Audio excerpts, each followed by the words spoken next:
problem solving skills, apapun industrinya, logikanya sama. Kalian harus nanyain masalahnya apa. Kalau nggak tahu masalahnya nggak bisa diselesaikan gitu kan.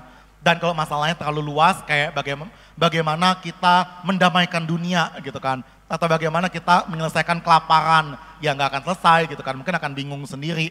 Jadi tadi mendefinisikan masalahnya dan juga bagaimana kita membuat tahapan-tahapan untuk menyelesaikannya. Problem solving skills adalah transferable skill yang pertama. Transferable skill yang kedua, itu adalah communication skills. Communication skills itu kayak gimana sih? Communication skills itu bukan hanya bisa ngomong depan umum. Saya orang yang secara bakat introverted. Jadi biasanya kalau habis ngomong sama orang sebanyak ini saya bakal tidur 12 jam.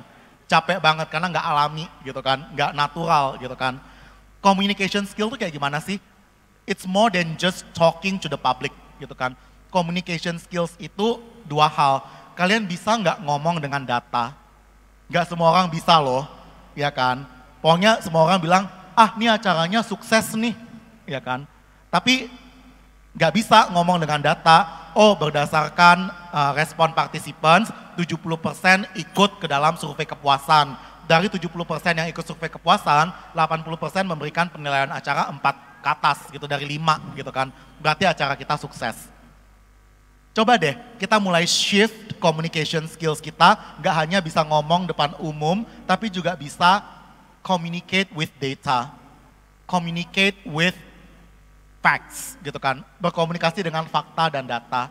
Yang kedua tentang communication skill adalah communicate with a purpose gitu kan. Kebanyakan 90% komunikasi kita itu gak ada faedahnya, gak jelas. Emang what do you want me to do gitu? Do you want me to do something? Do you want me to do it for you? Do you want me to do it now? Atau gimana gitu. Jadi mulai kita mengarahkan komunikasi kita tuh tujuannya apa sih? Apa yang kita harapkan dari orang lain gitu, dari komunikasi kita. Apa cuma FYI, for your information, atau ada call to action-nya, atau kita pingin Delia tadi, oh harus melakukan ABC gitu, bukan cuma menginformasikan doang. Itu communication skills ya, sangat berbeda dari apa yang kita pahami di kuliah, itu yang saya pahami ya. Yang ketiga adalah collaboration skills, ya kan. Collaboration skills, kalau dulu di dunia kuliah yang saya pahami itu adalah ikut organisasi. Ya kan, yang penting ikut organisasi nih, jadi panitia, ngadain seminar, segala macam. Tapi di dunia nyata, collaboration skills itu jauh lebih kompleks teman-teman. Collaboration skills itu yang pertama, kalian bisa menyelesaikan konflik atau enggak. Atau kalian malah menghindari konflik. Biasanya kan menghindari konflik capek banget gitu kan. Kadang konflik itu bagus, tapi budaya kita kebanyakan menghindari konflik. Jadi akhirnya pasif agresif gitu kan. Jadi akhirnya ya nggak dijalanin gitu kan. Padahal konflik gitu kan. Itu yang pertama. Sama yang kedua, kalian bisa kolaborasi antar bangsa atau enggak. Kalian paham perbedaan budaya atau enggak.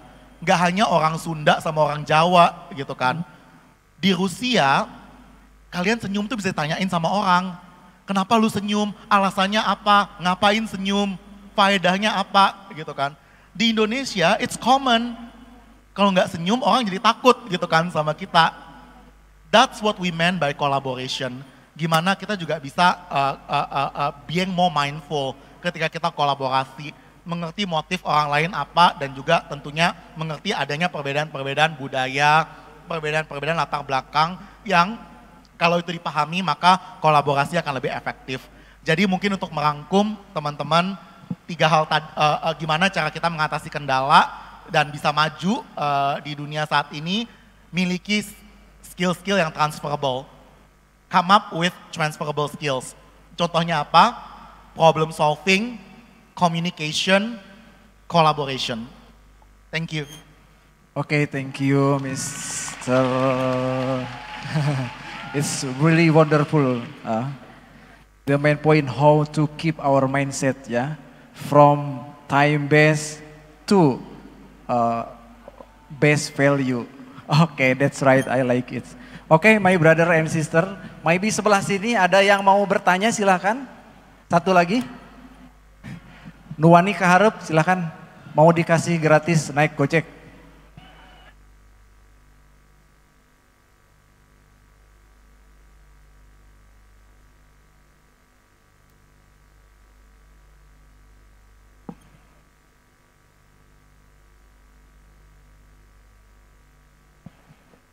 Bismillahirrahmanirrahim. Assalamualaikum warahmatullahi wabarakatuh. Perkenalkan semuanya, saya Rian dari PJKR ya. Mohon izin Bapak Ibu dosen, Bapak Ketua, ketemu lagi ya Pak ya di depan. Dan Mas Leo, alhamdulillah bisa bertemu langsung dengan salah satu orang yang bisa membuat Indonesia berubah ya. Mungkin pertanyaannya sederhana, tapi ini pertanyaan yang banyak banget anak-anak muda terfikirkan, tapi mungkin malu ya untuk bertanya. Kita sebagai mahasiswa nih, apalagi saya semester 7 nih, deg-degan ya. Lagi untuk lulus, mau ngapain nih? Kerja belum tentu. Misalnya mau wirausaha. Nah, kita sebagai anak muda, gimana sih caranya memulai wirausaha yang baik? Dengan ke-insecurean kita nih, ngelihat anak-anak yang lain udah punya gerobak sendiri, udah punya dagangan sendiri dan lain-lain. Apalagi ditambah dengan di era digital seperti ini. Mungkin hanya segitu. Terima kasih atas waktunya. Mohon maaf atas segala kekurangannya. Ditutup. Wabillahi taufiq wa hidayah. Wassalamualaikum warahmatullahi wabarakatuh. Oke, thank you Mr. Rian. Langsung Mas dijawab. Wah, ini pertanyaannya Rian yang paling mengena banget ya. Mau ngapain gitu kan setelah kuliah, gimana cara memulai. Apalagi sekarang teman-teman tahu kan kita ada di era social media ya kan. Dengan adanya era social media dan tadi kecepatan internet yang udah naik 5 kali lebih cepat dalam 7 tahun terakhir, mood kita berubah juga jauh lebih cepat gitu kan, karena informasi nyampainya lebih cepat gitu kan. Oh, teman udah punya 5 gerobak gitu kan. Oh, teman ini udah jadi ini gitu kan. I think it's just human ya kan, natural manusiawi banget gitu. Kita nggak bisa menghindar dari membandingkan diri kita sendiri gitu kan.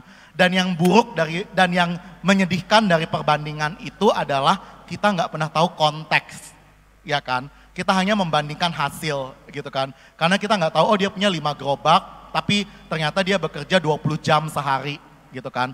Atau oh dia cepet banget gitu kan. Dalam 5 tahun udah jadi manajer, tapi ternyata dia nggak pernah ketemu anaknya gitu kan. Itu yang nggak muncul dalam perbandingan kita.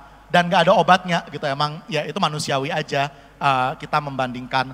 Tapi mungkin ke pertanyaannya Rian ya, ada 2 hal mungkin teman-teman yang saya ingin cerita ke teman-teman. Lagi-lagi yang pertama, bagaimana cara mulai, ya slogannya Tokopedia gitu kan, mulai aja dulu gitu kan. Dan nantinya pasti ada jalan gitu kan kalau udah mulai aja dulu gitu kan. Jadi saya ingin mengencourage teman-teman sekalian untuk memulai aja dulu. Jangan terlalu banyak pikiran gitu kan. Ada namanya MVP, minimum viable product ya kan. Dan semua produk-produk besar di dunia itu berasal dari MVP. Amazon, Gojek itu berasal dari MVP. Ada yang tahu nggak MVP-nya Gojek itu apa? MVP-nya Gojek call center. Jadi bayangin kita mengkonek orang dengan ojek itu lewat telepon. Ya kan? Jadi misalnya Rian mau nelpon, oh mau dari alun-alun Kuningan ke apa namanya? Ini Erwangga gitu kan. Jadi kalau saya jadi operatornya, saya mesti teleponin satu-satu tuh Kang ojeknya. Kang ini ada si Rian nih dari alun-alun kota ke Erwangga gitu, mau nganterin atau enggak. Bayangin. Tapi that is how we started. Kebayang gak sih kita mulai itu dari call center. Amazon itu mulainya dari situs jual beli kayak pakai WhatsApp gitu loh. Mau beli ini atau enggak nih, ada barang nih gitu. Jadi hal pertama yang ingin saya ceritakan ke teman-teman sekalian, memulai itu nggak mesti sempurna. Justru memulai itu jangan sempurna. Semakin tidak sempurna kalian memulai, semakin belum kalian pikirin dengan matang, kadang-kadang justru semakin bagus. Karena tadi pembelajarannya jadi semakin banyak. Kalian tahu kalian udah gagal dibanting, dibolak, dibalik, jadi pembelajaran kalian tuh semakin banyak. Jadi yang paling penting saya mengencourage teman-teman sekalian buat mulai aja dulu. Saya tahu ini susah, lebih gampang diomongin daripada dikerjain, tapi percaya deh kalau teman-teman punya keberanian buat memulai duluan, teman-teman itu udah lebih maju daripada 97% orang yang ada di Kuningan atau yang ada di dunia ini gitu. Karena memulai itu adalah skill yang spesial gitu, nggak semua orang punya. Jadi mulai aja dulu, mulai cepat.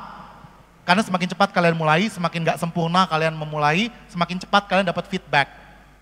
Yang paling penting kalian dapat feedback cepat. Karena kalau kalian lama dapat feedbacknya, udah makin lama kalian bisa melakukan perubahan-perubahan, perbaikan-perbaikan. So, itu yang pertama, mulai aja dulu.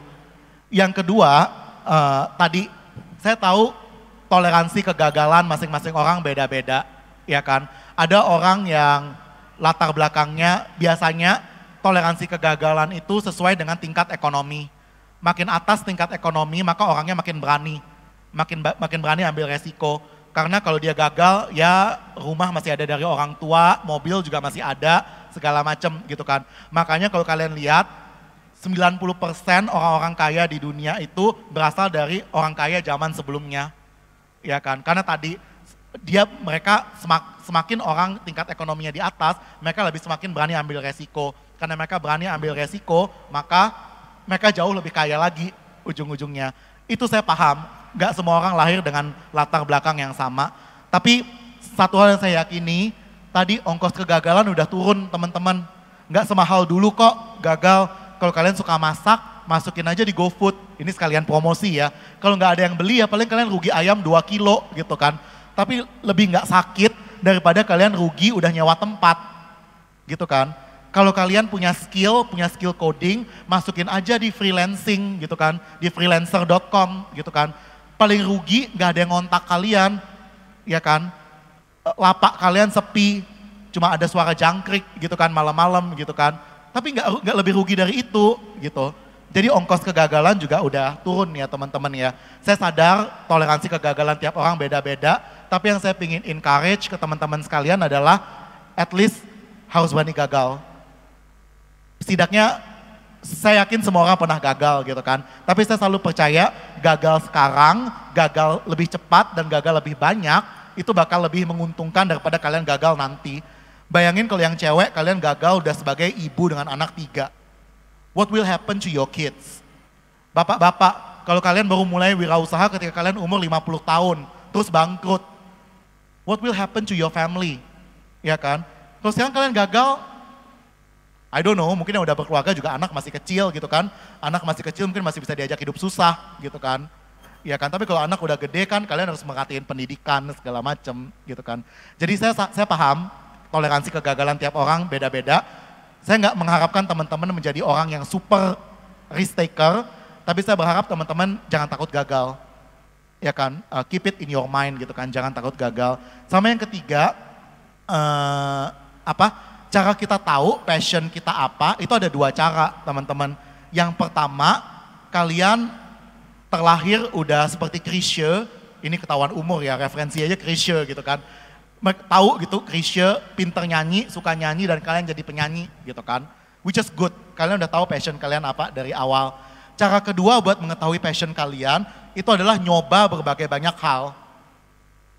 Setidaknya dari situ, walaupun kalian tetap nggak tahu apa yang kalian mau, setidaknya kalian tahu apa yang kalian nggak suka. Jadi buat kalian yang nanti ketika kalian udah lulus, saya menyarankan kalian coba banyak hal, ya kan. Coba wirausaha, coba kerja di sana, coba kerja di sini, coba topik ini, coba topik itu. Kecuali kalian udah punya mantap gitu kan, pingin mau melakukan apa, pingin mulai dari mana, that's good. Tapi if you don't have that, it's okay gitu kan. Coba banyak hal, tadi ongkos kegagalan udah semakin murah dan tentunya saya juga pingin teman-teman lebih berani ambil resiko ya, sekecil apapun, sebesar apapun, it doesn't matter. As long as kita tahu kita berani ambil resiko dan kita tahu kegagalan itu adalah masalah, kegagalan itu adalah suatu kepastian. It's not a question of if, kegagalan itu adalah it's a question of when. Bukan apakah kita akan gagal, tapi kapan kita akan gagal. Semakin cepat kalian gagal, semakin bagus. Yang penting sebisa mungkin semoga di antara kita nggak ada yang gagal umur 50 tahun gitu kan. Terima kasih. Oke, thank you Mas Leo.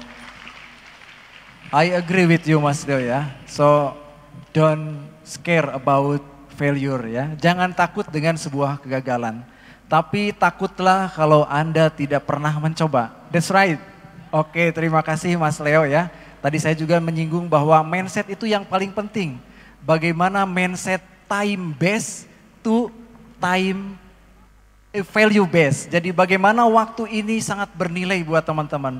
Jadi sesering mungkin teman-teman melakukan sesuatu, biar kata Mas Leo itu, Anda sering mengalami kegagalan, maka di masa tua tidak akan pernah mendapatkan kegagalan. Seperti Mas Leo yang akselerasi kesuksesannya sangat luar biasa, karirnya di usia 31 sudah menjadi Vice President Gojek. Oke, saya kira that's enough ya for our meeting, Mas Leo, thank you.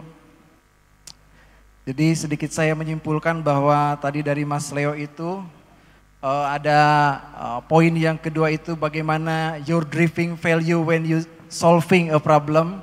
So you need to develop your problem solving mindset. Okay. And then yang ketiga adalah keep questioning why and how things. Okay. Tepuk tangan buat semuanya teman-teman, mudah-mudahan. Terima kasih sekali lagi teman-teman semua, senang banget bisa ada di sini. Apa yang disampaikan oleh Mr. Leo bisa memberikan manfaat buat kita ya. Saya kira poin-poin yang disampaikan oleh beliau sangat berbobot sekali, tapi bagaimana kita menjadi orang sukses itu kuncinya cuma satu, kapan kita mau action. Tanpa action it's nothing. Oke, thank you, mohon maaf barangkali saya ada kesalahan kata dan sikap. Assalamualaikum warahmatullahi wabarakatuh.